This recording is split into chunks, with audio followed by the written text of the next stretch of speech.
Thank you for showing up for this important meeting. My name is Matt Siegel. I'm the acting head of the Research and Innovation Division here at DFS. That's the division that houses, among other things, our virtual currency licensing and supervision unit. And so, that's how I came to be here today, which is a sort of virtual currency, specific diversity discussion. Welcome to the event. It's great to see that we got such a great turnout for it. We do have quite a few attendees, both from within and outside of DFS, and including many of our regulated entities in the space. We call this webinar Diversity in Action because we wanted the focus to be on concrete steps that companies in the crypto industry can take to turn out let's say, a commitment to diversity into action. And that's really kind of our collective challenge when it comes to diversity, moving from words to action and ultimately, hopefully, to meaningful change. So before I introduce the panelists today, I wanted to also introduce a guest who is from within DFS and is devoted to action in this area and into many other areas as well, our acting superintendent, Adrian Harris. And just to give a brief bio, Adrian was nominated to lead the New York State Department of Financial Services by Governor Hochul in August, having served in leadership roles in law, business, and government in many different capacities. I won't go through them all, but just to give a few highlights, at the Treasury Department, she had served as a senior advisor to the Undersecretary for Domestic Finance, Mary Miller at the time, and also to the Deputy Secretary, Sarah Bloom Raskin, in those roles. Her work included financial reform efforts, helping to find solutions to student loan crises, or the student loan crisis rather, analyzing the nexus between foreign investment and national security, working to promote financial inclusion in health and healthy communities throughout the country, and then also building resilience in the nation's cybersecurity infrastructure. Following that, Adrian was appointed to be Special Assistant to President Barack Obama for economic policy, and in that role, she served as part of the National Economic Council. So that meant she managed the financial services portfolio for the NEC, playing an instrumental role in the implementation of Dodd-Frank. Adrian worked with the CFPB, the Consumer Financial Protection Bureau, to regulate payday lenders, overdraft fees, and mandatory arbitration clauses, and spearheaded work to lower mortgage interest premiums on FHA loans, also to help formerly incarcerated people get access to safe and affordable financial services. So we're really glad that you could join our webinar today, Adrian, and with that, I'll turn it over to you for some introductory remarks. Great, thanks so much, Matt. Good morning. As Matt said, I'm Adrian Harris, the Acting Superintendent of the New York State Department of Financial Services. Thank you all for joining us for this important discussion today. And I do want to double click and take a minute to thank Matt, who, as he mentioned, heads our Research and Innovation Division, as well as his team, including Deb Brooks, Seema Shah, Denise Panetta, for putting today's event together for us. Joining us today are industry leaders who are not just talking the talk on diversity, equity, and inclusion, but more importantly, walking the walk and putting diversity into action. You'll hear more about them from Matt in just a little while. A lot has happened over the last 18 months, and it's impossible not to acknowledge that 2020 dramatically shifted the conversation around diversity, equity, and inclusion. The pandemic was another reminder of the deep divisions in our healthcare delivery systems, and the resulting economic crisis disproportionately impacted communities of color. The pandemic also caused a dramatic impact on women in the workforce. 2 million women left the workforce in 2020, and it is estimated that over half of the women who dropped out were in the prime working ages of 35 to 44. Of those women who remained in the workforce, they continued to shoulder the family caregiving responsibilities for both children and older adults. This had the effect of lowering the unemployment rate in the short term, but will have devastating consequences going forward, especially for Black and Latina women.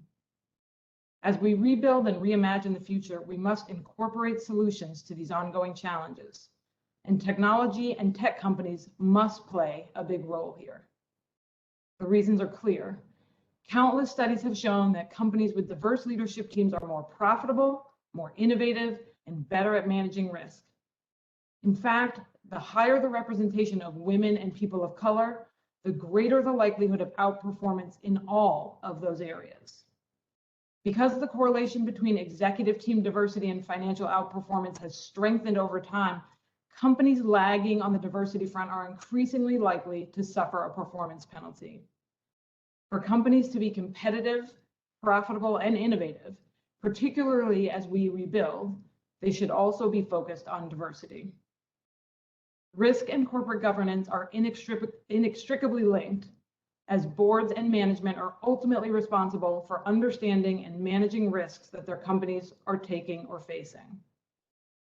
These issues go to the heart of DFS's mandate as a financial regulator, and we would be remiss if we did not focus on diversity of leadership generally, and especially in crypto. Just 2% of tech executives are Black, according to reports. And as I'm sure you all know, female participation in the cryptocurrency community is low. The percentage of women in the sector, including developers, investors, and casually interested individuals, usually hovers between 4% and 6%, as recorded by Coinbase, an online Bitcoin statistics and services platform. Data from 2020 shows that Bitcoin community engagement by gender reached 86% male and 14% female, representing a small upturn in female representation. Of the 378 surveyed venture-backed cryptocurrency and distributed ledger technology companies founded around the world between 2012 and 2018, 92% had a founding team that was entirely male. By comparison, 82% of all technology companies started in that period had all male founders. Finally, a report from Forbes detailing the richest people in cryptocurrency included 19 people, all of whom were white or East Asian men. DFS wants to play its role in helping to shift these statistics, and we believe that transparency of data is a powerful catalyst for change. As you may know, we sent a circular letter in March of this year to New York regulated insurers outlining DFS's expectations that our insurers make the diversity of their boards and senior management a business priority and key element of their corporate governance. In July, we expanded this mandate to include our banking and our virtual currency companies by publishing an industry letter we hope you have all seen by now. Through my conversations with fintechs and crypto companies, I know that many of you are already engaged in efforts related to diversity, equity, and inclusion, and I applaud those initiatives. We know that companies want to do the right thing and the smart thing, and we want to help them. One way for DFS to support the industry's diversity-related efforts is by collecting and publishing data related to diversity of corporate boards and management. This is not performative diversity. It's not just about numbers, having one or two diverse people on your board. It's about inclusivity and having diverse people and voices meaningfully contribute to your organization. But we all know that what gets measured gets done. When I hear companies say that there aren't enough qualified diverse candidates, I say they aren't looking in the right places.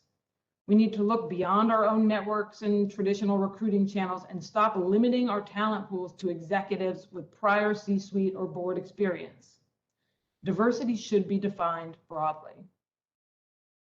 As stated in our industry letter, and in an effort to support our crypto companies in their diversity-related efforts, we are collecting data from all our regulated companies on the gender, race, and ethnicity of the board members and senior management. This includes information about board tenure, term limits, and demographic information of chairs on key committees. We plan to publish the results on an aggregate basis later this year based on type of company and other relevant factors. Given the limited availability of diversity data that is specific to the virtual currency industry, making this information public will allow companies to assess where they stand compared to their peers, and we hope raise the bar for the entire industry. There is increasing pressure from investors, financial services firms, and governments around the world for companies to diversify and disclose the composition of their leadership teams and workforce. Just a few months ago, President Biden signed a sweeping executive order directing a comprehensive rethinking of how the federal government encourages diversity, equity, inclusion among its own workforce. We know that our regulated entities are not all starting from the same place in terms of diversity of their leadership and workforce. Each company should assess where it stands, where it wants to go, and how it will get there, taking into consideration its size and other relevant factors with a focus on improvement over time. These times have been challenging, but they are also times of great opportunity for the best minds in the public and private sectors to work together to imagine, to reimagine, rebuild, and renew. As a woman who has been in both the public and private sectors, including in fintech, diversity, equity, and inclusion are very personal to me. This is not just the right thing to do, it's the smart thing to do. We need all of our best and brightest minds to contribute to setting a more sustainable and innovative course for the future. And we need New York to be a leader on this front. Today, we are collectively taking an important step in achieving this goal. Thank you all for joining us for this important discussion. Back to you, Matt. Thank you, Adrian. It's now my pleasure to introduce our first panel, all of whom are inspiring leaders and champions of diversity in their organizations and in the crypto industry generally. So in the interest of time, I'm going to be brief, but I want to encourage you to read, take a look at their full bios that they provided to us, which are a little bit more detailed on our website. And you'll see why we're just so happy to have this group assembled here. Before starting, a couple of points on, well, really one point that I wanted to think of on logistics. We allocated just a few minutes for questions on the second panel. Not sure if we're going to get to questions on the first panel. We probably won't, but you never know. In any case, if you have questions that occur to you as we're going, there should be a Q&A feature at the bottom right-hand part of your screen to convey your questions. Type them in. My colleague, Seema Shah, who's here, also will be monitoring those, and then we'll get in as many questions as we can as time permits in both the first and the second panels. To start us off, so the brief intros, our panelists, we have three of them. Michelle Bond is the first. I'll introduce. Michelle is the CEO of the Association for Digital Asset Markets, which you may have seen referred to as ADAM. It's a nonprofit association of companies in the digital asset industry. Michelle, most recently, before doing that, she had served as the global head of policy and regulatory affairs at a couple of different fintechs. She also spent time in public service as international counsel to the SEC for implementation of Dodd-Frank, and then also as a subject matter expert on the Senate Committee on Banking, Housing, and Urban Affairs. Our next panelist is Jose Fernandez Del Ponte. Jose is the Senior Vice President and General Manager of the Blockchain, Crypto, and Digital Currencies team at PayPal. Before joining PayPal, he held various leadership spots at BBVA, which is a multinational financial services firm based in Spain, including the role of Executive Vice President of the firm's new digital business unit. Finally, we're joined by Sheila Warren. Sheila is the head of data, blockchain, and digital assets at the World Economic Forum, and also a member of the Forum Executive Committee. She started her career as a Wall Street attorney at the Cravath firm before moving into the areas of philanthropy and civic technology, which describes her current role. And among other things, she also, you may have heard her as a co-host of the popular podcast Money Reimagined on the CoinDesk network, which explores connections between finance, culture, and our increasingly digital lives. So it's a great panel. We're really happy that you guys could all be here for this, and thanks for agreeing to share your perspectives. So to start off, I wanted to ask a kind of a stage setting question, just to kind of see where we are, right? So for each of you, I wonder if you could tell us what your own organizations and the organizations that you work with in part of your job currently doing right now to help increase or maintain diversity.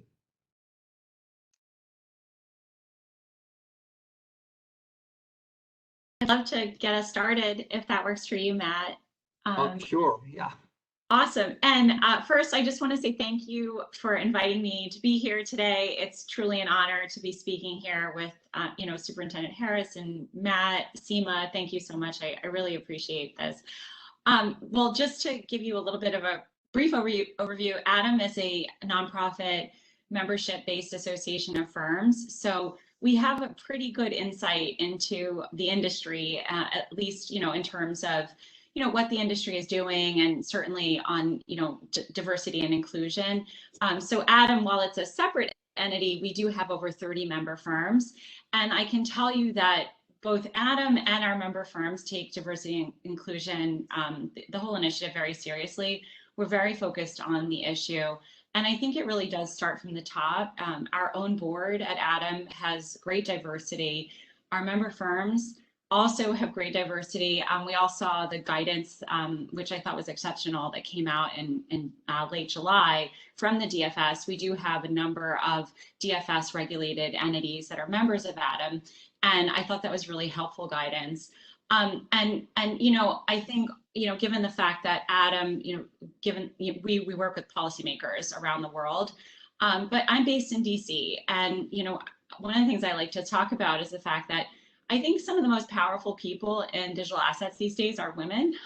Certainly, we see lots of women who are heads of trade associations. And when you look at the government, like I said, in DC, we see Commissioner Peirce at the SEC. In fact, actually, the SEC commission right now is a majority of women, the 5 commissioners.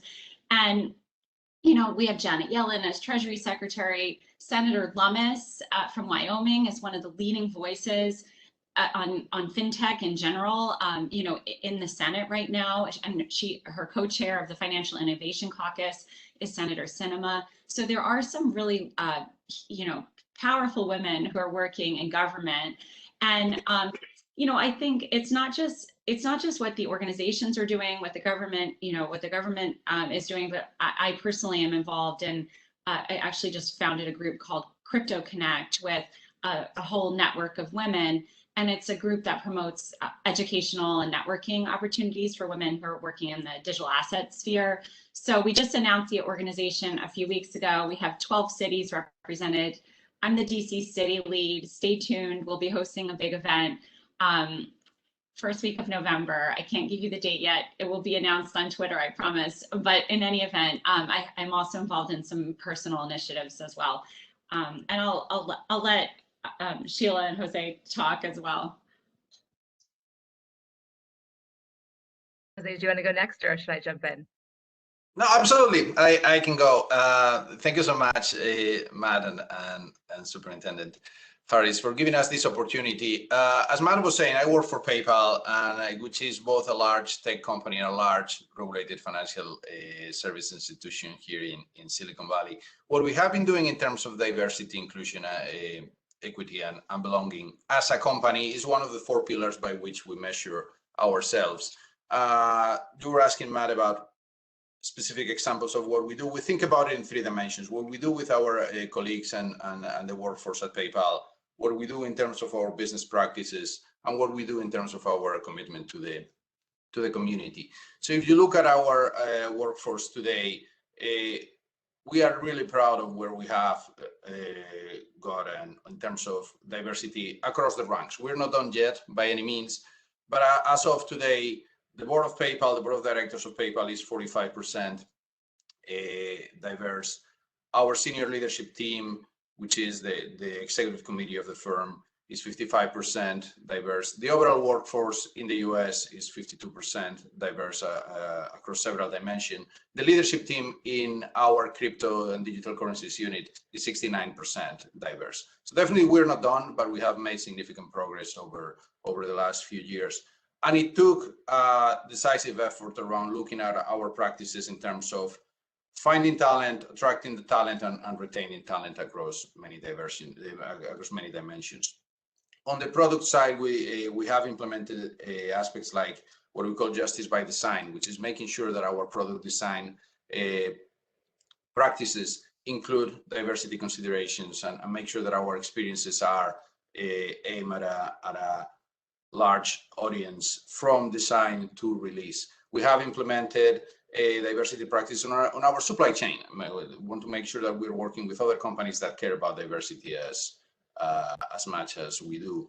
And we have committed, in terms of community investment, $535 million to racial equity and justice initiatives. 300 million of those are deployed already. So as you can see, it's something that we take very seriously, and we put the full force of the firm behind it. So Great, from thank my you, Jose. perspective, yeah, thanks, Matt. I also want to echo just the gratitude to Superintendent Harris, Matt, Seema, the whole team here for pulling this important conversation together. At the forum, I basically head up our entire San Francisco office, and we've really opened this office reflecting the forum's values around diversity. The forum has a rule: we are not allowed any of our events, which are numerous, to ever have a panel or a stage that consists of men exclusively. That's been in place for many years now. If you look back, you'll notice that there is always at least one woman, not the moderators. That's a rule, is that the moderator, you can't have a gender disparity between the panelists and the moderators, even though, as we all know, moderators control the conversation. It's a critical role and one I'm always happy to see women in, including myself. Nevertheless, that's a rule that we have explicitly. My entire team is actually all women. I hired the first man to my team earlier this year, and that is going super well. But as a bottom line, we hire the best candidates we see for the roles, and in the crypto ecosystem, a lot of times those candidates happen to be women. So I've been really proud of the success of this team, and we are small but mighty with the amount of output that we create and the kinds of communities we create. The forum's entire ethos is predicated on a global multi-stakeholder community development model. So we look very hard beyond geographic borders to say, how are we amplifying voices that don't always get the stage? How do we ensure they're represented within the work that we're doing and building and creating? And how do we construct and curate our communities to be globally relevant, not just relevant to a particular demographic or a particular geography? I will say, I think on gender diversity, the forum has very admirable statistics. These are published online. On racial diversity, I think we have work to do. And that's true, I think, of the crypto ecosystem as a general matter. I think on gender, to Michelle's point, there are women in positions of power across this industry, quite a few. On racial diversity, I think that we have a long way to go in this sector. I think that's true of technology in general. I will say that statistically, crypto is doing better on a gender axis than the general tech ecosystem. On race, it's doing a bit worse. So it's interesting to kind of note those differences. For me, I think it's really important that we think not just about how we are creating, we think a lot about poverty tourism, as we call it on my teams. How are we ensuring that we're actually amplifying voices, we're celebrating culture, we're creating relevant opportunities and relevant products and services for communities that have evolved some form of an economy. We're not assuming that the formal banking system is something that is going to be interesting, relevant, or useful to everyone in the world. And we're thinking beyond that to say, what are opportunities that crypto governance, crypto economic systems can provide that might create additional opportunities that are more relevant in certain parts of the world. So we're always questioning the orthodoxy. We have the luxury of doing that from where we sit. As you know, we are not the ones building products and services. So we have a sort of the role, a little bit of cultural critic, if you will, in that sense. So we take that responsibility very seriously. On the podcast, if you scan through even our episodes, we've tried really hard to amplify voices from underrepresented groups, historically excluded groups. We've tried to spotlight instances where we feel crypto is actually making a difference in people's everyday lives. Even though these efforts may currently be subscale, we think that scale isn't always the goal. Sometimes bettering of lives in and of itself, improvement of lives, is a goal in and of itself, and one that we think we need to celebrate a lot more than we do. So I'll stop there. I could say more about the forum's efforts in diversity. We do a lot of DEIB training internally. We take these topics very seriously. At every one of our all hands, we have a section that talks through some of these issues and provides resources for managers and others in order to create more inclusive teams. But it's something that I think any of us here listening to this call, participating in it, we can always do more and do better. And I think that's something we should always keep in mind. Thank you. That's great. I wanted to move on, but actually before doing that, there was one thing I wanted to follow up on with you, Jose, if I could, on PayPal. You had mentioned the numbers. 69%, I think you said, diverse in terms of the digital asset area. The numbers were somewhat lower. I think materially, they're pretty good, but they're materially lower for overall. I just was wondering if you had thoughts on why that is, that there's it seems to be higher numbers in the digital asset area at PayPal. There are, and I think that that's part of what we as an industry on the crypto asset side, we have a responsibility, because we have the luxury that we are starting from scratch. So the whole industry is maybe 5 years old, and in terms of, and definitely nobody has been in this space for more than 10 years. So in established industries, you're moving from point A to point B, and it's a transition, and transitions take time. When we have the ability to start from scratch and we get it right the first time, I think that we have a responsibility to go and do that. A lot of the team has been hired. Recently, it's a combination of PayPal employees and people that we hired from the ecosystem, and having this again, luxury of being able to start with a blank slate allows you to move faster along these dimensions. Great. Okay. Thank you. Yeah. So the next, I wanted to move on to sort of the next, but very much related topic, and that is the talk that we heard about, and we hear often about how important it is to set the tone at the top in terms of when it comes to diversity efforts. And I'm wondering if any of you have thoughts on what are some concrete steps that you've seen senior management and board members of crypto firms do to set the right tone at the top, and if it's possible to say, do you think it worked? There's an expression that my parents said to us a lot as a kid: the fish rots at the head, and it's kind of the inverse of what you're just saying, Matt. Right? So I think that number one, it is critically important that an emphasis on DEIB come from leadership.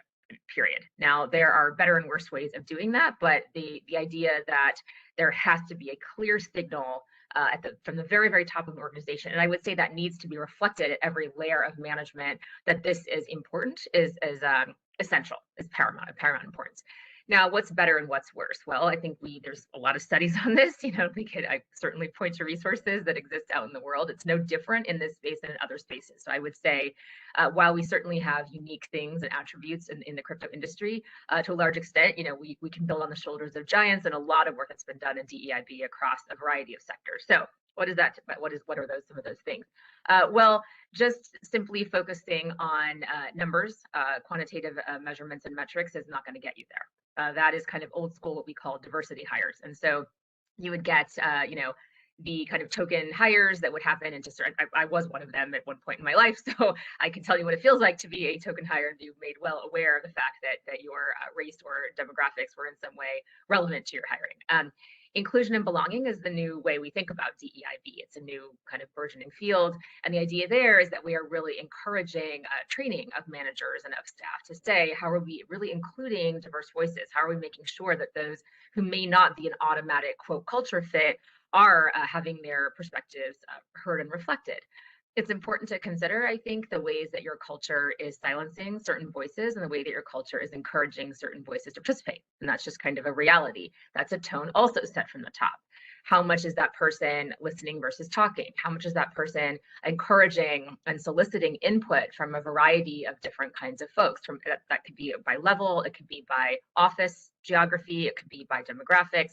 There's all kinds of different types of input. From, are you only talking to your engineers if you're the CEO, or are you also talking to your comms people? Like, where are you putting your attention is something that's quite visible, right? So that's important. And so all these things, I think, go into saying, yes, in my mind, one of the most important things that leaders should be doing is thinking about setting a tone, creating a culture and environment where people feel confident and comfortable sharing their perspectives, even if those perspectives are not in line with the kind of general drumbeat of the company, and articulating where one should do that. Like, what is the appropriate place to do it? Is it in the middle of the all hands meeting? Is there a place where you set up time? How do you get that those perspectives heard, and how do you do that in a way that's not going to be disruptive, but is still really considered important and relevant part of their contribution? I'd like to add to that, to what Sheila was saying, and sort of echo some of her comments, because I think there's a look, I think the tone that what's said at the top of the company goes a long way to establishing the direction of the organization. And I think there's a big difference between the board and senior management, and that's because women hire women. So while there can be a lot of women that are, could be on the board, that they're not really engaged in like the day-to-day operation of a company. And they're not going to be engaged in sort of like the hiring. So that's why I think it's really important to have women in senior management. And I think, look, I'm seeing a lot of diversity in the senior ranks of management of our member companies. We're seeing a lot of female CEOs, female chief legal officers. One of our member firms is actually kind of an extreme example. I think I've only met one man there, which I think is pretty funny. But in any event, I do think there's a big difference between senior management and the board. And for some reason, I feel like the narrative sort of nationally has been focused on board diversity. But I think the senior management is actually probably more important. And I would add to what Michelle and Sheila was saying, that it is important that leadership sets the direction and implements those business practices that we were talking about. It is important that we create the spaces to have those conversations and that people understand that they can bring their whole self to work and have that environment in which they can speak. And I would not underestimate just the power of representation in itself. I think that's something that both Sheila and Michelle alluded to. We have in the company 8 different employee support groups who support our colleagues and on different axes of diversity. Each of them has an executive sponsor who's a member of our senior most management team. I am closer to Aliados, who's the employee support group for our Latinx colleagues, and the executive sponsor of that group is a colleague of mine who's Hispanic, first-generation immigrant, and one of the members of the senior leadership team at PayPal. I've been always blown away by the impact that has with our younger professionals who are joining the company, identify as Latinx, and saying someone who they could very much relate closely, being in one of the most senior ranks of the company. Just that has an incredible influence on the aspiration of our team. And can I just add one last thing, Matt, which is, we are speaking about how larger companies implement some of these initiatives, right? And I think when you think about the average crypto company, it's often a lot smaller, but it's important to begin as you mean to continue. It's another thing my parents used to say a lot, if you set up systems now, even when you might have a very small workforce, technically, or maybe you're contractor based or whatever it is, you have to set up systems now with a mind to the time when you are going to be a larger company. And even if you're not, the intention of those systems is something that's going to carry forward and have a lot of weight. So even at this time, when you might be like, oh, we're 5 people, we all sit in the same room all day, like what's that? It's really easy. You should still be thinking ahead to a time when that is not the case. This is particularly true when it comes to crypto companies that have a DAO of some kind. How are you thinking about the governance of your DAO is a really important and interesting question.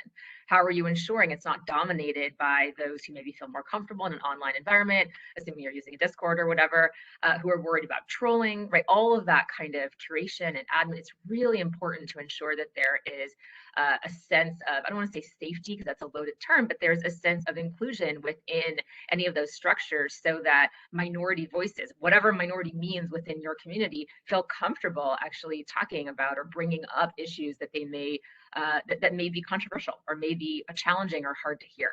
So all of that has to be intentional. It doesn't happen by accident, and you can't rely on the, again, minority, using that term in the loosest sense, you can't rely on them to have the chutzpah, to come forward and bring. You have to invite it. There has to be a culture of invitation where people are invited to bring up things that may not have occurred to you in senior management because you are all from the same general background or demographic and you're thinking about things in a certain way. So again, deliberate, intentional inclusion needs to be part of a company from the very beginning. If that's not the case, it's very hard to backwards engineer that. Like anything, anyone who codes knows backward engineering is really, really hard. It's a lot easier to start at the beginning and lay the groundwork for the foundation for that kind of engagement going forward. Interesting. Yeah. So we're starting to hear some common themes here, I think. Easier when you start early. Let me ask sort of a related question. In the industry letter that we came out with in July, DFS said that it expects the diversity of a company's leadership to be a business priority for the company, for the companies that DFS regulates, at least, including crypto firms, and we were talking also about banking and non-bank financial services firms too. But that definitely sounds like a good idea, right? To make it a business priority. And I guess the question is, in your experience in practical terms, what does that mean to make DEI or diversity and inclusion a business priority as opposed to just kind of something that's nice to have? Well, Maybe I can get us started. Thanks, Sheila. I think that it means that it's embedded in the business decisions that you make in the day-to-day. So there is part of what you can do that signals your commitment to the community, and there is part of the rationale that goes about our stakeholders care about it, our investors care about it, our employees care about it. And there is another argument that is a good business practice, that more diverse companies have better results. Even if all those things are true, which they are, that is not the reason to do it. The reason to do it is that because it is the right thing to do. And I think that the proof is in the pudding. And are you delivering on those commitments, even when they cost you money, not because they help you make more money? So embedding all that in your business decisions is what we think is the equivalence of making it a business priority. As we said, do we have that embedded in our purchasing process when we're identifying suppliers? Do we have this justice by design movement to make sure that we embed that on our product design? Do we have that on our hiring practices, not only to make sure that we can identify diverse talent, but also that we have a diverse panel of interviewers who are talking to those candidates? Those things that you embed in the day-to-day of the business, that's what we believe that makes it a business priority. I think I'll just comment. I think it can sometimes seem a little intimidating, like where do you start, right? So you're talking about if you have diverse interviewers, what if you don't have anybody? What if your entire current team, again, of this hypothetical company with 5 people are all the same demographic? Like where do you begin? And so that's where I would say, just a quick story. I have a good friend who joined a giant company, and within 6 months, he led the most diverse team there, right? He been hired to build out his team, and he just hired this very diverse team. And so then the head of HR came to him from this, again, massive global company and said, okay, you're the best at this. And so you need to pull together we pull together a training for everybody else, every other leader here, about how to hire diverse, candidates and how to get them to join your teams. And he was like, no, I'm not going to do that. So he put together 2 slides. And the first slide said, how do you hire and create diverse teams? And how do you create diverse teams? And the second one just said, just hire them, right? And so that's obviously simplistic. But the point is, don't hesitate to start. Like, you have to kind of go out there and say, we need to begin somewhere. We need to have somebody someone's always going to be the first. It's been me a lot of the time, so I know what that feels like. Someone's got to be the first to come in, but I think it's really about giving that person the microphone and saying, we didn't hire you because of these characteristics. However, we want to make sure we're building an inclusive environment, and we want to know what that means to you. Like, how can you help us? How can we all work together to build an environment that's going to attract candidates that from different backgrounds, because we know that is essential to our success as a business. So I want to echo what Jose just said, which is, it's not even just the right thing to do, it's the smart thing to do. Like, when you think about who crypto ought to be building with and for, it's global. And a lot of the markets that we talk about are markets that are not being served by historical systems, by legacy companies. And so that means you sure better have their perspectives in whatever you're pushing out, because they are going to be this giant untapped market. If we just think about this in mercenary terms, they're a giant untapped market. But if the product or service you're building is not relevant to them, they're not going to use it. So there's just so much self-interest, I think, particularly in crypto, particularly at this time in crypto, in making sure that diverse perspectives are included in every aspect of your business. This is just smart business logic. It just makes sense, even more so than I would say in more established systems where the market is sort of known. There isn't necessarily a push into new markets. They're kind of trying to maintain existing customer bases, and they know what those customer bases look like, and they can reflect that throughout the practices. With crypto, it's a big unknown. And the hope, I think the reason I'm in crypto and so passionate about it is because I really believe it's going to provide economic opportunities and other kinds of opportunities, social opportunities, wealth generation, all kinds of opportunities for people who have been left out, who've been historically excluded from legacy and existing systems. And if we believe that, and if we think that that's an important thing for us to be striving together as a community, as an industry to accomplish and to meet the needs of some of these people, we better darn well make sure that they're there in the room. So again, I just think this is acute across all of society, frankly, this DEIB push, but it is particularly acute within the crypto ecosystem because of who we claim that we intend to be serving, especially over the long term. Interesting. And I just, yeah. I was just going to say, I mean, it's so simplistic, but it really does mean, just like Sheila said, making diversity a hiring priority. We're in a new field.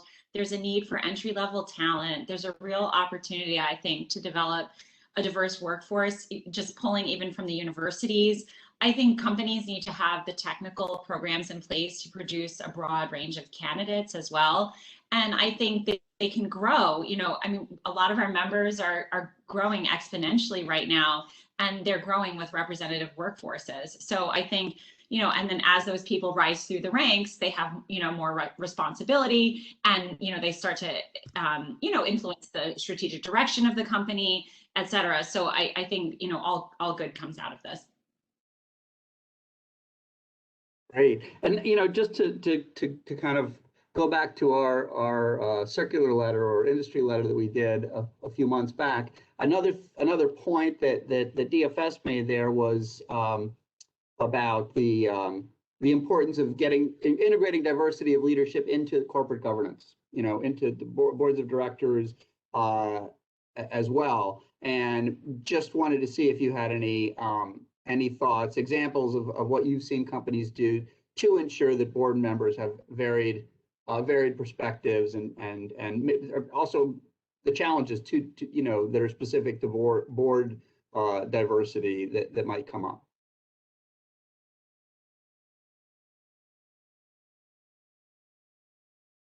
So I wanted to pick up on something I think that Superintendent Harris said earlier, which is it's not just having people on your boards, it's also having them in leadership positions on your boards. And so thinking about your committees and who's chairing them, who's chairing, you know, your governance committee, your audit committee, or whatever it might be, is also important. And so I think that it's similar from the standpoint of the just hire them, and there was actually an expletive in there before hire, but I'll leave that out for the sake of like company. But you know, the idea is you just recruiting board talent is something that is similar, right? It's a matter of just making this a priority and doing it. But then I think it's also about making sure that those voices are heard, and that all voices on your board are equally heard, and you know, calling on people who might be a little quieter or newer.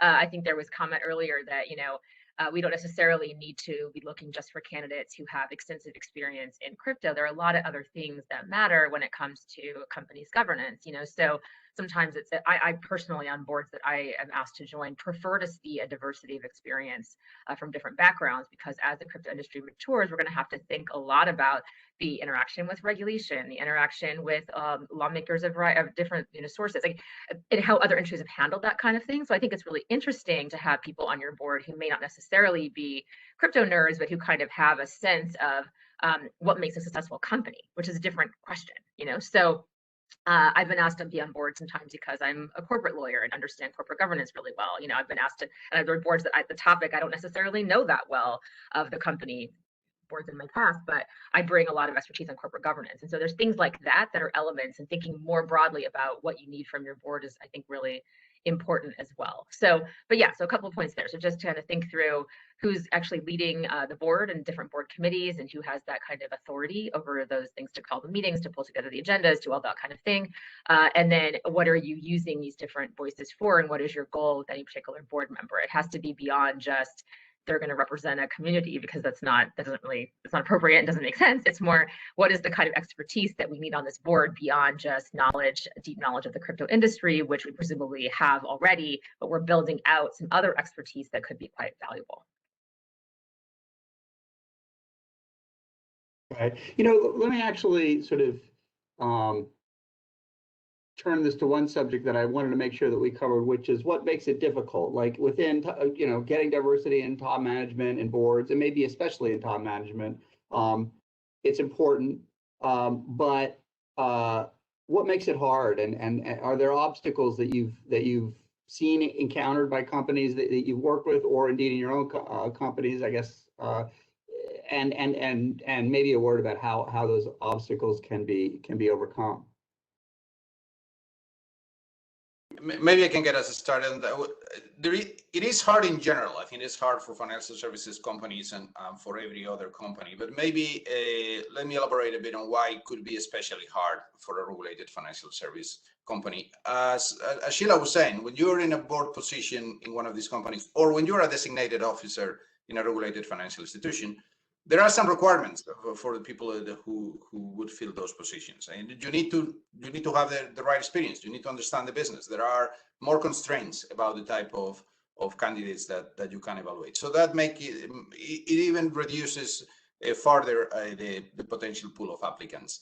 You can do it. I love the idea of just hiring. Absolutely, you can do it. As we said, PayPal is a very large public financial services company, and our board is already 45% diverse. One of the side effects that we have seen, especially I would say for senior management more than for board members of the pandemic, is that the move towards hybrid and more remote modes of work enables and has unleashed the possibility of hiring talent that you would not have been able to reach before. So that's something that there is a little bit of a yin and yang there. It is maybe harder even in financial service companies, but this idea that you can hire people who work in remote locations has been actually really helpful for us to be able to identify the talent. You were asking earlier, how do you make it? How do you get to 69% diverse leadership team in crypto? Part of the reason is that we are in 5 different locations, which is something that I don't know if we had been able to do 3 or 4 years ago.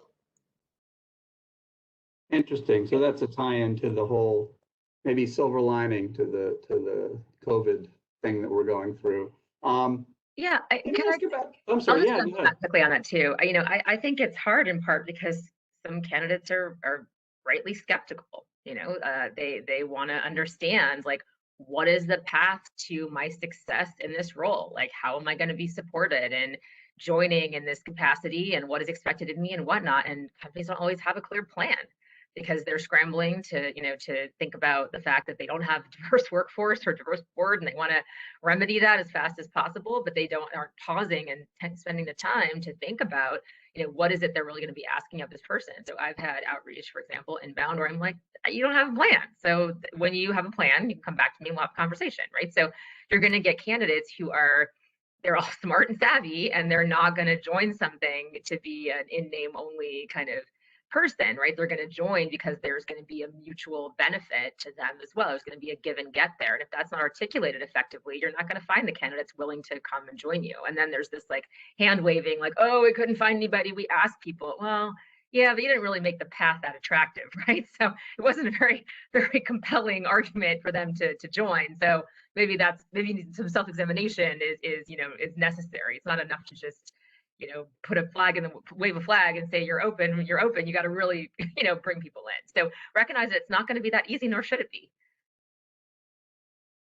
Okay, interesting. As we get toward the end here, I want to ask about just for your reflections on, to the extent you've been able to enhance diversity within sort of leadership and or workforces at your own companies or the companies you've worked with, the entities you've worked with. I guess I should even broaden it to say, what kinds of benefits have you noticed? Are there particular benefits that you've been able to observe that wouldn't have happened without a more diverse workforce? Just any sort of inspirational thoughts about that sort of thing would be great. It's just so blunt and basic, right? It's almost hard to articulate. Our work is so much better and more relevant and more impactful because we have diversity of perspectives informing them. Just period. There's just zero contest. When we look at, work that's done that has a less diverse pool of candidates and a pool of rather community around it, and I mean that, geographically, demographically, all kinds of different perspectives, industry-wide, it's just not as good. I mean, it's just objectively not as good. And that's qualitative, right? It's hard to kind of articulate exactly what that means, but it's just not as relevant. We get less uptake on it. We see like one part of the world that maybe it explodes, but other parts of the world ignore it altogether. It's just a really immediate, it's very immediately noticeable how relevant and important and impactful our work is, dependent on the community behind it. Yeah. I guess particularly so. Yeah, go ahead. Yeah. Oh, no, go ahead, Matt. Sorry. Go ahead. No. I was just reflecting, particularly so perhaps in the crypto area where such a large fraction of the sort of what the aspirations of these entities are, it has to do with global reach. And you had made that point before. It's kind of resonated with me. But I'm sorry. Go ahead. No, actually, I was going to say something similar, Matt. That's funny. I was thinking not just global reach, but also national reach. And this is really a hot topic that regulators are discussing, legislators are discussing, and it's not just like what companies are doing and what the industry is doing. The federal government is looking at how diverse they are, and I think it's really important, especially as companies and trade associations are engaging with government, that companies also have a wide range of perspectives to bounce ideas off of and come up with policy proposals. I mean, there's a way of communicating messages, and I want to make sure I know who my audience is and we're appropriately tailoring a message. So I think it's incredibly important to have a diverse diverse viewpoints when you want to make sure that you're communicating effectively, especially to at diversity in this space. Great points. Terrific. Well, actually, we could go on for another half an hour, I'm sure, but we're running out of time for this panel. I want to thank you guys so much. It's been a really interesting, engaging panel, as I fully expected that it would be, having spoken to you before, and just thanks so much for sharing your insights and showing us all how it can be done. Let's take well, I don't even think I'm going to move into a break. I think what we'll do is switch over to the second panel. Again, thanking our first panel panelists. Thank you. Jose and Sheila, and shifting over to the second panel, which is a little bit different in focus. You'll see similar themes, but kind of a different read. A lot of people panelists who are more focused on actual implementation of some of these ideas, and maybe a slightly different, more granular perspective. Brief intros again for our second panel. And again, I'd encourage you to read their full bios on the website. We're just going to give brief thumbnails. So our first panelist is Dominique Baillet. She's the, am I pronouncing that right? I'm sorry, Dominique. Pretty close. It's Baillet. Baillet. Okay. All right. Dominique Baillet. She's the global head of employee experience, diversity, and inclusion at Coinbase. And that means, among other things, she is responsible for enabling the firm to have a best-in-class employee experience, in part to attract and retain top talent. Dominique's past roles include a stint in management consulting, serving as director of customer value and sales engineering at a predictive analytics startup, and then also serving in management roles at a couple of companies, NerdWallet and Care.com. And next we have Larry Wade. Larry is the senior director of blockchain, digital currencies, risk and compliance at PayPal. Before joining PayPal, he was a lead director at KPMG's risk consulting practice. And then prior to that, Larry spent about 10 years in various lending and credit risk related roles for Fortune 500 companies, including companies such as Omnicom Group and SunTrust Banks. And finally, Genesis Whitlock. Genesis is a principal in diversity, equity, and inclusion at Gemini, another one of our regulated entities at DFS. Genesis has experience in talent acquisition focused on diversity, equity, and inclusion. She's facilitated educational workshops with the Crypto Community Project. She's also been featured in conversations about how diversity affects innovation in cryptocurrency, organized by the National Briefing on Women of Color in Blockchain, by Ladies Get Paid, and also by the Black Blockchain Summit. So thank you all for joining us. In this panel, like I said, we'll try to go a little bit more into the weeds of the actual practices that companies are adopting to foster a more inclusive and diverse workforce. Once again, to the audience, for anybody who joined sort of in the interim, if you've got questions that occur to you, use the Q&A, the WebEx Q&A function at the lower right-hand corner of your screen, and we'll try to get in as many questions as we have time for at the end. So I'll just go right into it. In the previous panel, we talked a little bit about, companies that are just starting to make a concerted effort to increase diversity. So, maybe startups, whatever they may be, companies that haven't been thinking about this in the past, okay? It's important to acknowledge, right? Not all companies are going to be starting at the same place regarding diversity, equity, and inclusion. Not all of them are going to have the same resources to put into this. So for crypto companies that haven't yet put much thought into diversity, maybe because they're startups and they were worried about surviving to the next quarter, or whatever it might be, what would you say is the most effective way that companies at that stage of things can get started trying to build greater diversity now?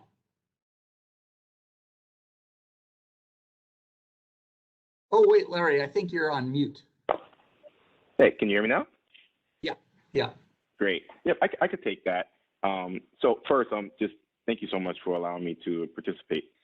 This is such an awesome initiative and obviously near and dear to my heart. I wanted to take this one first just because I'm going to come at this discussion from a slightly different lens than some of my colleagues, in that I'm a Black executive in the crypto space, and I'm not a leader in the D-I&E leadership space. So with regards to that question, I would say that the first thing is that firms need to be intentional about it. It's important to cultivate an inclusive company culture and make that a priority and be intentional, not only because it's a societal focus right now or because it may help the top line, but similar to what Jose said on the prior panel, it's the right thing to do, and doing the right thing actually matters. But the cool thing is that building a diverse talent pool and having an inclusive culture and really being intentional up front, it'll help promote an environment where the best ideas and people can flourish, which in a funny way ultimately helps a company's financials, market share, and their mission as well. So I wanted to kind of set that macro view, just kind of coming in from my lens.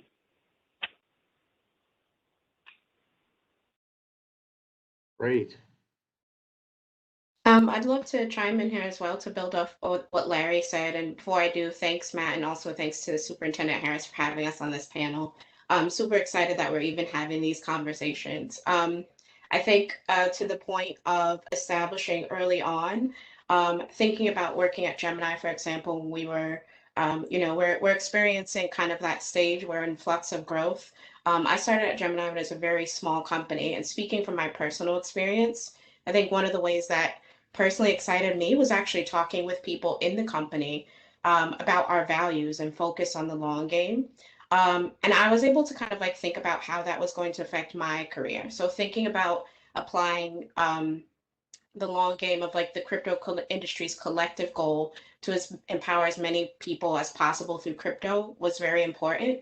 And also seeing how more specifically, like my work can contribute to the potential of DeFi to empower people who have been historically excluded from access to finance. That was something that personally resonated with me. So zooming out from that a little bit, I think starting early with establishing those values so that you can appeal to that great talent, that diverse talent in an empathetic way is important. I don't think a company or startup is too small to do that. And that's something that I saw that was really important. And then something that I think that Sheila Warren brought up in the earlier panel is really using that opportunity when you're looking at your values to start thinking about DEI also on that foundational level. When you're trying to kind of navigate the challenges of like just getting off the ground of a startup, I feel like it can feel a little daunting, but it's actually a real opportunity to embed diversity, equity, inclusion into the success of your company, so that as you grow, where you start somewhere, you can actually start to apply that in more comprehensive, thoughtful ways. And even though it's not easy, I think it's easier to start at the beginning so that you're able to kind of grow your company in that way, and as opposed to thinking about it as like a retrofit into what you've already established.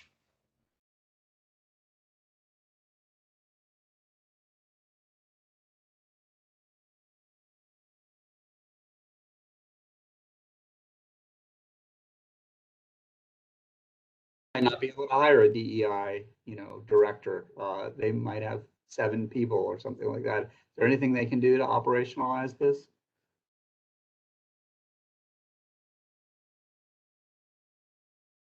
Will you mind repeating the question? I think we maybe missed the first part of it. Yeah, sure. Sorry. I'm wondering if you have any specific advice for companies with more limited resources. They might not be able to afford a DEI dedicated staffer yet, but they're interested in sort of taking to heart what Genesis just said. I'm just wondering, what can a company do that doesn't cost a lot?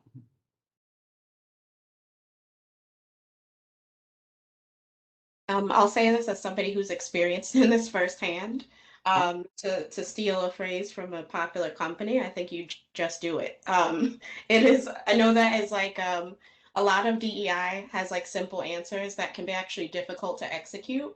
But I think the important thing, particularly any of us who have been in a startup environment, know that when you're trying to build that foundation, you're putting in a lot of hours anyway, right? So you're trying to put in those hours to make the company successful.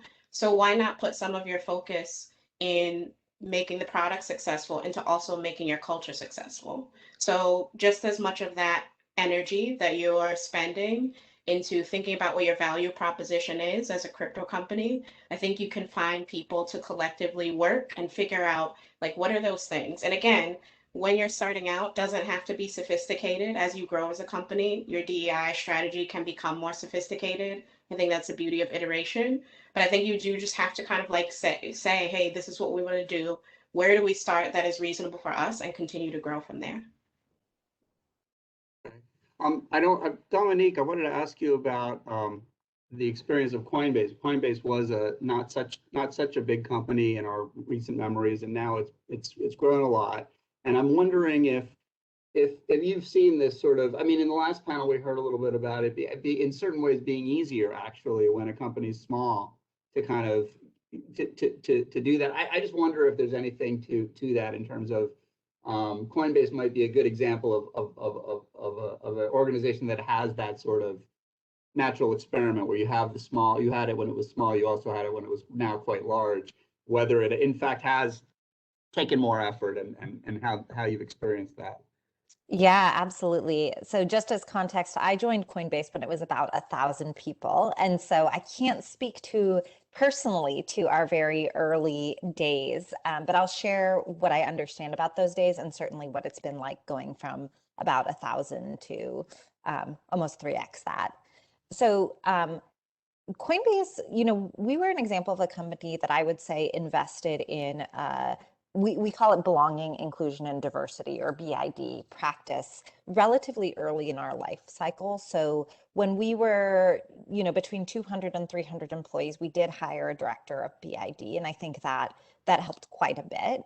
And so I'm very conscientious of what I would call a cold start problem. What do you do? And this was spoken about in the previous panel. When you don't have a diverse employee and you're starting from scratch, by the time I joined, we were 1,000. We had a fairly healthy amount of diversity, gender diversity, and then racial and ethnic diversity. I think always space for improvement, don't get me wrong, but we didn't have that cold start problem. And then I think Larry brought up a really good point about really focusing on the experience of employees and creating an inclusive environment. And I would say that our growth has been largely driven by referrals and network. I think this is a common way that startups grow. I think this can be a trap if you don't have a hub of diversity to start, because referrals tend to look more similar to those who are referring. But for us, we have actually been able to maintain the degree of representation we had in early days as we've grown. And we think that's actually pretty successful. It's really, really challenging to add 2,000 people to your employee base in 18 months. And to also make sure that we're hiring as diversely. And that's something we've been able to do. And I attribute that in large part to the focus on the experience of employees within Coinbase and having positive advocacy, and then folks using their networks to continue to refer people from a variety of backgrounds.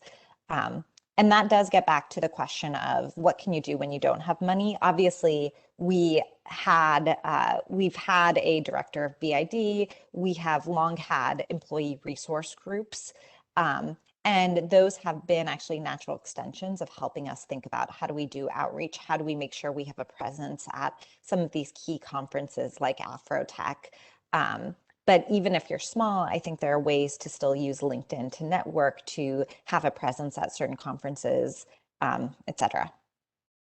That's interesting. Yeah, so that's another reason to start small when you're small, because it's sort of self-perpetuating because of this referral, informal referral feature of many crypto companies at all levels, I guess, of size. So switching topics for a moment, I mean, I think we mentioned, actually, I think the superintendent may have mentioned in her remarks this sort of idea of what gets measured gets done. You know, we often find that at companies, we often hear that. What does that mean in the context of diversity for your own companies? I mean, is it a good idea to measure progress in this area? How do you do it? And if so, just what's the best way of doing it? And any pitfalls you want to warn people about?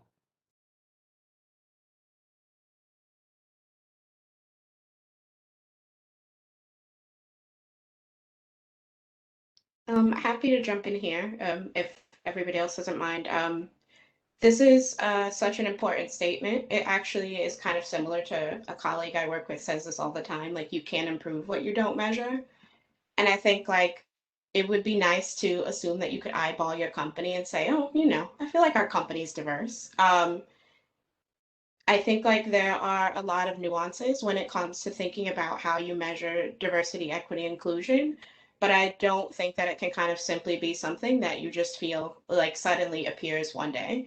Again, thinking about where we are in my company, like we are in high growth. So just starting somewhere, as I mentioned earlier, is important.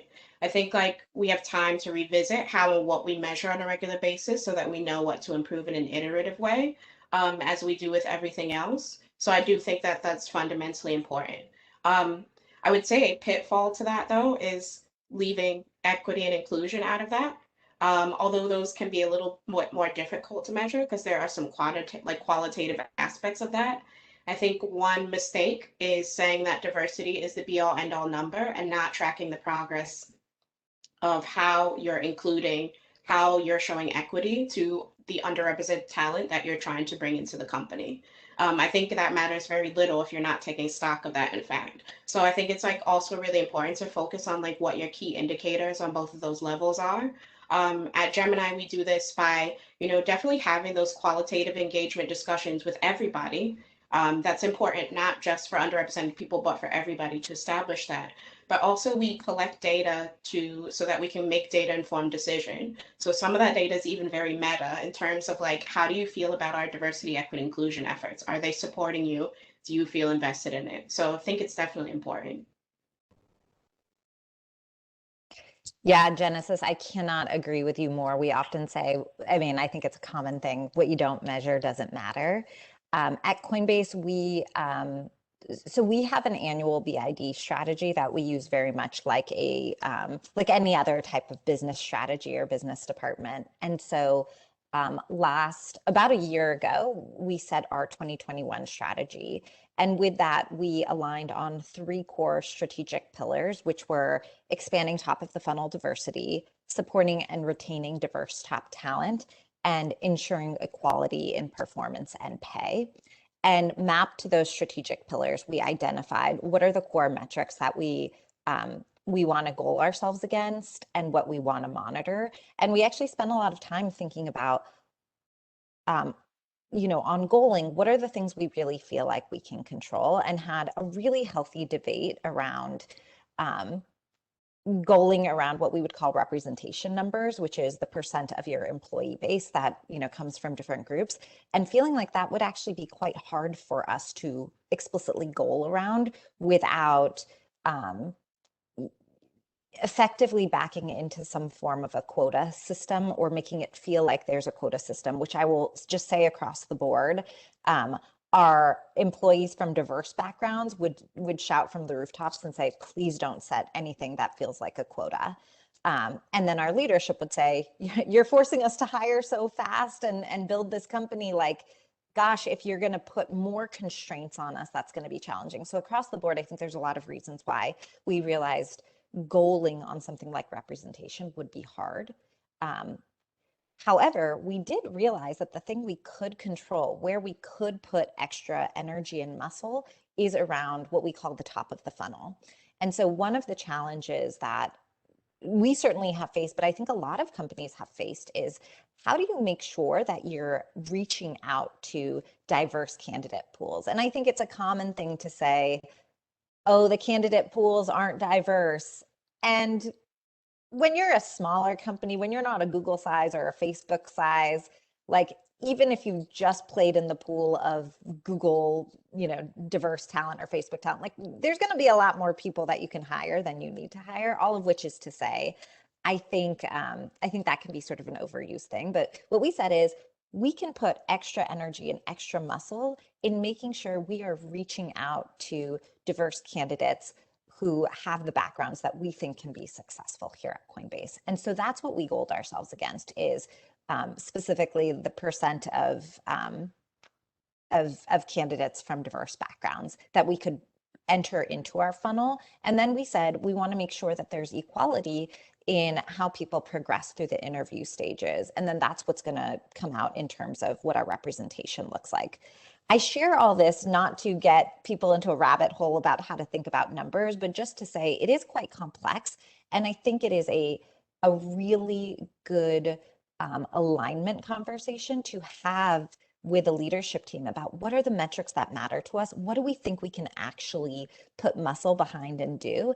And therefore, let's make sure we're organizing our tactics and putting our resources against the things that we can actually move the needle on.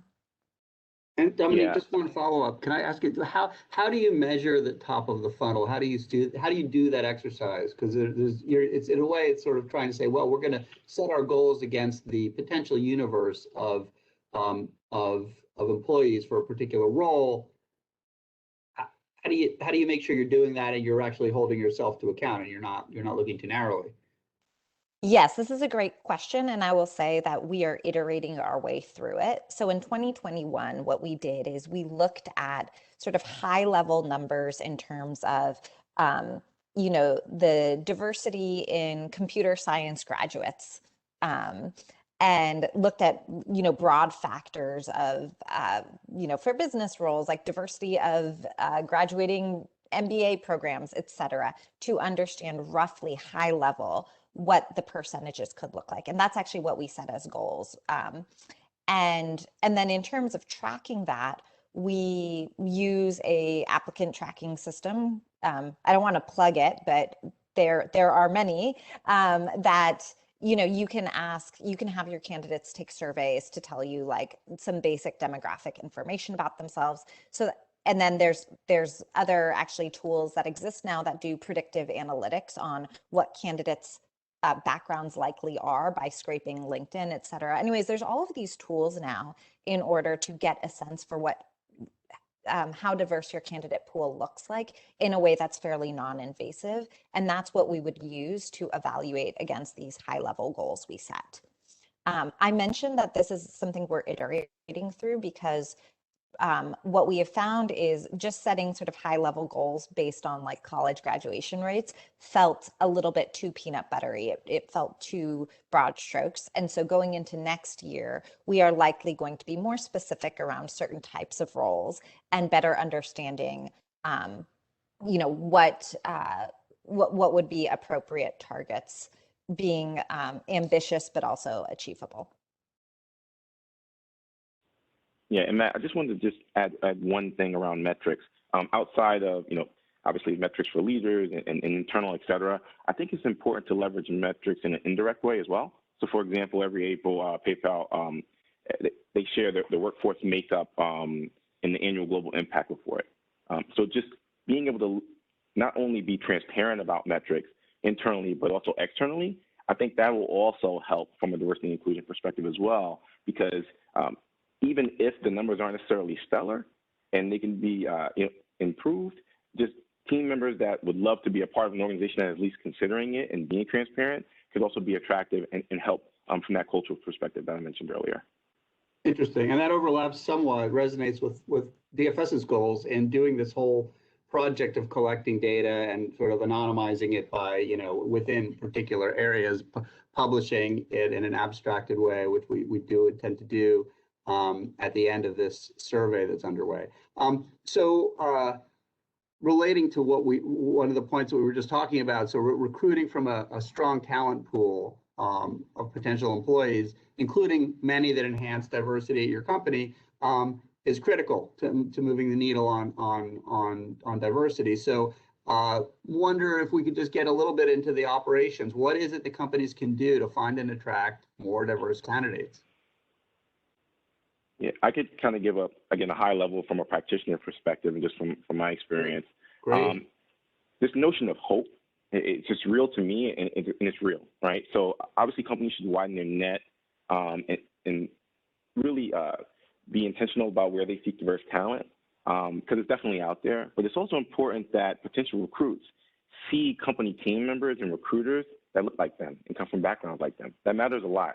I can recall even being in business school, I would notice the firms that their recruiters were diverse because it made me feel like, hey, that may be a place I fit in a little bit more. So again, I cannot stress the power of representation, because when no one looks like you or has a background like yours, you can feel a bit detached from a company. And if you're obviously looking to be a part of a company and you have no prior experience with that culture, it could be a deterrent. That resonates, I think, with something we heard in the first panel. I think Jose had mentioned they always try to be careful to have people, diverse candidates or executives interviewing employees, their prospects, so that people can see some reflection of themselves in the existing workforce and leadership, right? Wanted to talk for a moment about retention. So, I mean, one way to improve diversity is to hire more diverse candidates. Just do it, right? That we heard about that. But another way is obviously to lose fewer diverse candidates. And so, given that, I mean, are there any sort of concrete steps that crypto companies can take to foster a more diverse culture, but also sustain it by enhancing retention of underrepresented groups in their workforces? Yeah, I'll start here because it's something that we have spent a ton of time focusing on. I will say that in general, as a fast-growing company, there tends to be a lot of focus on recruiting. This is across the board, not just when specifically thinking about issues of diversity, but there can almost be this like myopic view on how do we get more people in, and then once they're in, sort of forget about their experience. And as I mentioned earlier, given so much of our hiring is actually dependent on referrals, we've basically realized that it's the flip. Like, we really need to focus on the experience of employees, because that's actually the biggest engine to getting, the future talent to come in. And I just cannot underscore how much more true that is when you are recruiting for diverse populations. And so this is an area where, we have, there's always room for improvement, but this is somewhere where we have just been really, really focused on making sure that, like I mentioned, we have these employee resource groups, making sure that those groups feel fully supported by our BID team, are sort of unblocked in the things that are easy to unblock, which could be budget, which could be support for doing programming, that the ERG leads are actually seen as and sort of held up as leaders in the organization, such that it creates a reason to participate in ERGs and to be an ERG leader. And as I mentioned earlier, and Genesis, I think you had brought this up as well, when we think about goals, we actually set goals around the experience of our diverse population. So specifically, because I'm sure this audience might be interested in the tactics, we do regular engagement surveys of our employees.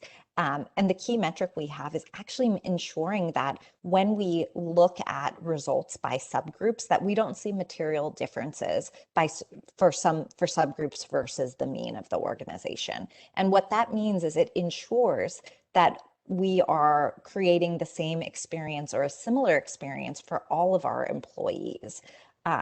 Now, that can also mean that all employees are having not a great experience on a certain dimension. We can't solve all of those things, but what we want to make sure is that there's not a different experience. And certainly if there are pockets where we see there's a better experience for our diverse employees, it's something that we lean into and sort of understand what is it that we're doing and how do we do more of that. Great. Yeah, I think Dominique made a great point there about making sure that you're tracking that experience and not seeing these huge gaps there. I think that's so important, and very much agreed on the idea of those resource groups. I think, there's an important way to expand that engagement for everybody, but particularly underrepresented minorities in the company. And I think also the added benefit of creating that allyship. So whatever the majority group is in your company, I think employee resource groups are not just are a way to center those experiences, but also allow them to kind of create bridges with what that majority group is in your company. And I think that helps elevate people's personal experiences, and inform and it actually helps us understand how those personal experiences inform the energy and talent that they're bringing to our company. I also think, again, engagement conversations, not even just like kind of moving forward on those conversations, but actually making them very intentional. I think this should be the case for everybody, but especially thinking about where affinity bias may come into play, when you think about promotions, who gets projects. I think like underrepresented people in a company, whatever that demographic may be, you may often feel like you have to walk this tightrope of kind of keeping your head down, right? And focusing on your work and kind of like not causing a fuss and being very grateful. And so if you're intentional about those conversations, you open up the opportunity to kind of really learn about like what you can do as a company to improve those experiences. I think like one thing that we're focused on when we elevate managers, whether they come from another company or they're newer managers who are just their first experience as a managers in our company, our head of learning development really runs like these amazing cohorts that are equipping managers to turn their one-on-ones into opportunities to practice equity so that these don't fall by the wayside. So very important to just make sure that these are engaged conversations, that you're not just elevating the voices of people who are asking to be promoted or asking for specific projects, but really saying like, I'm going to apply this standard to everybody. I think that actually raises the quality bar for everybody in the company, not just those who are underrepresented. So super important. And then just like zooming out, it's like, again, we're talking a lot about this being the right thing to do. I think these are important because there are lots of information out there that shows that people want to work for inclusive companies that show them how to connect to, the company's mission in a meaningful way that matters to their identity. So want to make sure that everybody coming to our company really feels like they're going to add value to our business priorities in their role. And so taking close examination at that, I think is very important. And again, as we talked about earlier, is balancing that qualitative information that we're getting with the data and informing that with the data that we're also collecting about things like retention, attrition, et cetera. Great. So we're getting toward the end, and actually, I understand we have a question from the audience about it's actually stepping back a little bit from the granular, and I think it might be interesting to ask of this group. So there's a lot of talk in crypto about how the technology can improve the financial fortunes of people who have been often been excluded from the full array of financial services. Given that narrative, do you think that crypto companies have a special responsibility to bring marginalized groups into their own leadership roles? Yeah, I can highlight that quickly. Short answer, I would say yes. Not to become a crypto geek, but the internet kind of democratized information, and the blockchain and digital asset space is allowing, it's providing an opportunity to democratize value. So given this theme, I think that, crypto firms, they should make a concerted effort to hire, obviously, the best people and to be intentional about assembling a leadership team that more closely aligns to the constituents that the space seeks to help. So it's really important that if you're going to try to democratize value and have this grander mission from this global lens, you don't want to necessarily have a homogenous group of individuals doing it. You want to have that diverse group as well to reflect it. I think one of the things that we all share in common working in the crypto space is that we're all working towards this widespread adoption of crypto. I think all of us come from it. All of us come to it for different reasons. I enjoy learning about our experiences, but I think we all, I think it's all reflective of our passion about bringing crypto to as many people as possible. And one of the things that I always say when I think about diversity, equity, inclusion is that you have to build teams that reflect the people that you want to empower. There's so much empowerment there when I think about crypto from value proposition, the people that we partner with in the space, thinking about a lot of amazing Black crypto entrepreneurs out there, for example, who are really trying to kind of show how decentralized finance and crypto can empower people. And they're very interested in this from a practical adoption standpoint. So what matters there is we can do that by elevating these voices, but I think for us to kind of have that added impact, we also have to really focus on reflecting this in our companies. So again, thinking about the funnels and thinking about the fact that, some of the difficulties that may come up with that, it's not simply a matter of just saying hey, it's tough to do this, so we shouldn't. I think it should absolutely be a critical goal if that is ultimately what our goal is, which is that empowerment. I think the theme we've talked about a lot is representation matters to a lot of people, whether you want it to or not. So from a user perspective, also not just from an employer perspective, people want to see somebody in their company who has a value proposition they can relate to.